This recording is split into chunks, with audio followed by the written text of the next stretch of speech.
जय मिथिला जय मैथिली।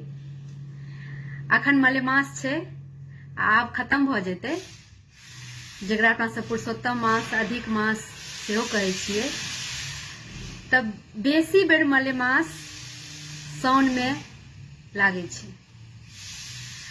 आ अपन सबके जे पतरा अबैया से साउन से शुरू होइया। विश्वविद्यालय पंचांग साउन से सेहो नया साल शुरू होइ छै। तो साउन में जे मलेमास पड़ जाय छै त नया साल में मलेमास पड़ जाय छै। ओहि दुआरे लोग साल भर कोनो पाबनि तिहार नहीं टेकै छै, जेना कि छठ भेलै, चौड़चन भेलै, जितिया भेलै, रविशनि भेलै, कोनो पाबनि लोग पहिल बेर नहीं टेकै छै। एहि बेर जे मलेमास पड़ल छै से जेठ में पड़ल छै। त जेठ में जे मलेमास पड़ल छै त जेठ के बाद अखाड़ हेतै, ताहिके बाद साउन हेतै। त ई साल खत्म भ जेतै।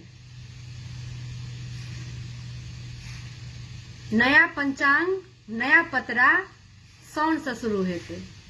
त ई साल खत्म भ जेतै। तैं लोग एहि बेर कोनो पाबनि तिहार टेक सकै छथिन, जेना कि छठ, चौड़चन, जितिया, रविशनि पाबनि, कोनो पाबनि लोग एहि बेर टेक सकै छथिन। कारण यह छै जे एहि बेर लोग पाबनि किया टेकथिन। त कारण पहले बुझली, ताहिके बाद बात बाजी। साउन में जे लागे छै त साउन से नया साल शुरू होइ छै और नया साल में मलेमास पड़ जाय छै। ताहि दुआरे लोग एक साल कोनो पाबनि नहीं टेकै छै। हमरा जानकारी के अनुसार यह बात छै। आब अहाँ सब कमेंट क के कहब जे की सच छै और की गलत छै।